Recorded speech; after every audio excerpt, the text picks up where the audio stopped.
All right, welcome to 25 years of Linux in just 5 minutes. So I'm covering quite a few years pretty quickly, so I'll probably be talking faster than I'd like. If you have any comments or anything during the presentation, my Twitter handle is @LinuxQuestions. They'll more likely than anything else probably be corrections. Brief intro for those of you not familiar with me. My name is Jeremy. I'm the founder of LinuxQuestions.org. I do a podcast called Bad Voltage with 3 other co-presenters, and as Ricky said, I am a community moderator at opensource.com. I also am on the board of the Linux Fund, so if you know any open source projects looking for funding, do feel free to track me down in the hallway. So if we're talking about the history of Linux, right, it starts with this guy, Linus Torvalds. And if you've been using Linux, has anyone been using Linux since the beginning?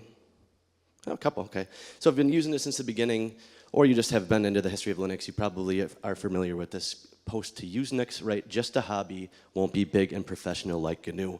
What you might not know is he originally thought Linux was too egotistical. He was going to call it FreeX, which is a portmanteau of free, freak, and X. I think he made a good choice calling it Linux. So moving on to 1992, this is the first GPL release, and a lot of people don't know that Linux initially wasn't under a GPL license. It was under a custom license that had some commercial restrictions on it. And when they changed it to the GPL, that's when you're starting to see your first distributions. And the next year, in fact, you get Slackware and Debian still going. Yggdrasil, which is what got me into Linux, was released that year. And that year, we also get 100 developers. So you're seeing the uptake of Linux pretty quickly right from the beginning. Now, in 94, you get the 1.0 release. And this is when Linus felt that all components of the kernel were kind of fully matured. But keep in mind, these are still early days, right? The only machines supported are single processor i386 computers. A year later, you get the 1.2 release, and through some outside contributions, you get some additional architectures that are being supported. In 96, you get multiprocessor support, but more importantly, I think, we get this. And this really is the initial idea Linux had for Tux. Obviously, we ended up with this. Once again, I think a better decision. 99, you get the 2.2 release.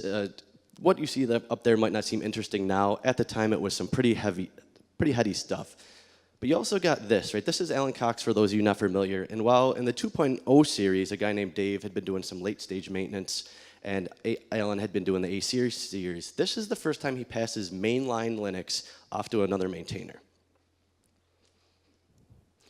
All right, in 2001, IBM pledges to spend $1 billion on Linux just that year, and that was a huge year for the commercialization of Linux.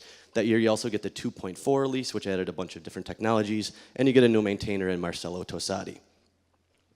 Now, in 2002, something important happens. For the first time ever, Linux moves to source control management. Difficult to believe, but for a decade, he had done it manually through patches and email. 2003, you get the 2.6 release, but this is also the year that Sko Group files suit against IBM, right? And that really added a lot of uncertainty into the Linux ecosystem. In 2004, and you're really starting to see the commercialization of Linux come upon, and with that, companies want cadence, right? They want to be able to schedule their products. They get that in 2004 with regular releases. Now in 2005, due to some licensing issues with BitKeeper and a little bit of a fracas with Tridge, Linus writes Git and immediately moves all of kernel development to that. And as you know, now Git is very, very popular.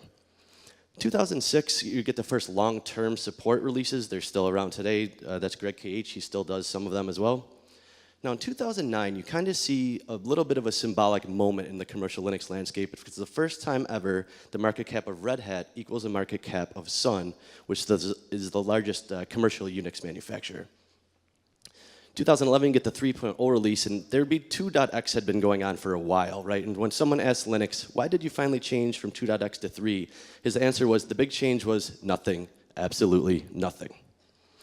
In 2012, this is kind of another watershed moment for the commercialization of Linux, and for the first time, Linux server revenue sales equal that of the entire rest of the Unix market combined.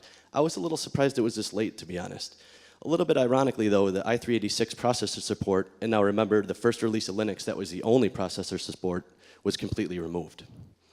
Now last year, we had the 4.0 release, and once again, this was kind of a bit of an arbitrary version change, but it did bring some cool things like live patching to mainline. Which brings us to today, 2016, right? Hard to believe, but the final resolution of the Sko case just happened this year. It's astonishing that it took that long, but there it is. And over 13,000 developers from well over 1,000 companies have contributed to Linux, and that's just since the adoption of Git, which is really when we can get meaningful numbers. It's over 22 million lines of code, right? Over $3, $4, $5 billion to redo it, which is impressive, but not quite as impressive as the fact that Linux really is everywhere. From this watch to the largest supercomputers in the world, it's everywhere. And that's 25 years of Linux in just 5 minutes.